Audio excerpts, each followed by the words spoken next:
Свършвам работа и отивам в фитнеса.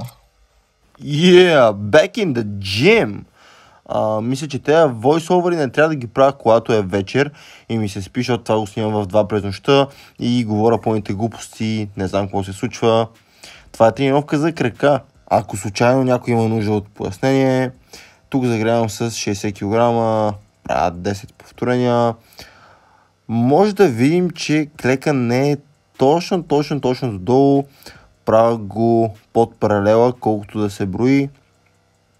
Тук вече килограмите са 100. Още загрявам, понеже исках да пробвам 120. Не ги бех клякал от сумати време. Не мога да клякам лоу бар, просто имам някакво чувство, че лоста ще падне, така че това е нещо като хибрид между лоу бар и хай бар. Пак казвам, клека не е додолу. Клека е до под паралела, което се брои на пауърлифтинг митовете. Имам дни, в които го правя максимално додолу, даже включвам и пауза.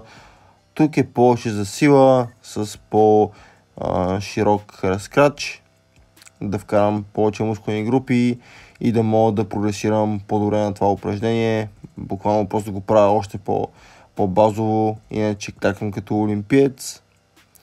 120 кг за 3 повторения, преди като тренирах крака, съм ги клякал за 5, като краката са ми наистина доста слаби, лежанката ми е много добре, гребането ми е много добре, обаче краката просто от към сила с гола вода, буквално с гола вода от към сила, макар че събирам мазнини там и реално краката ми не изглеждат малки.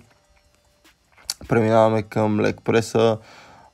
Споменал съм, че на упражнение правя по 2 серии, понеже наистина ме мързи да правя по повече, пък искам да удара повече ъгли. Път сега на лег преса правя 12 повторения, втората правя 10 повторения, като искам да стигна момент, в който с тази тежест правя 20-30 повторения и двете серии, за да мога да вкарам повече обем и повече напомпване. Повторенията ги правя додолу, за разлика от някои хора, които правят четвъртинки и казват, на лег преса дигам 500 кг, аз съм Рони Колман. Сори пич, това не се брои. Някъде на екрана ще оставя такъв тип лег преса, за да видиш колко зле изглежда.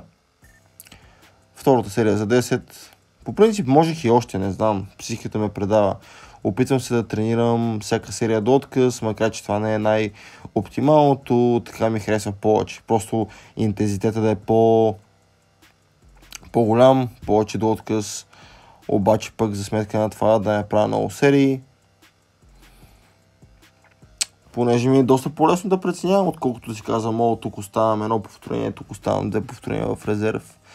Макар че проучвания сочат, че може би това е по-добре, но в крайна сметка винаги ще имаш най-добър резултат с тренировките, които всъщност те кефът, те мотивират да ходиш в фитнес, защото иначе колкото и оптимално да тренираш, ти просто ще пропускаш дни, няма да тренираш толкова сериозно. Така че на първо място трябва програмата да те кефи, не толкова да гледаш оптимални упражнения и така нататък. Важно е да се натискаш. Тук правя само една серия, макар че трябваше да направя поне 3. Защото като правите клек и лег преса, задното бедро мога смело да кажа, че не се тренира. Наистина не се тренира. Сега на лег преса, ако краката са по-нагоре, това си упражнение за предно бедро и задник, според мен. Задното бедро участва при изгъване на крака, по този начин също при хип хинж движенията. Като не ми се правиха повече крака, не ми се правеше и корем, заради това направих само една серия. По принцип корема го правя в дните за крака или така тренировки за врат и за корем мога да си ги добавям, когато не ми се тренира това, което тренирам, пък не ми се напуска и фитнеса и просто правя нещо Допълнително пресец не правя, защото ще кача до 100 кг лично тегло и на всяка една крачка ще се стимулира повече от ходенето, така че няма да уействам време да тренирам пресец. Юсе се, чао!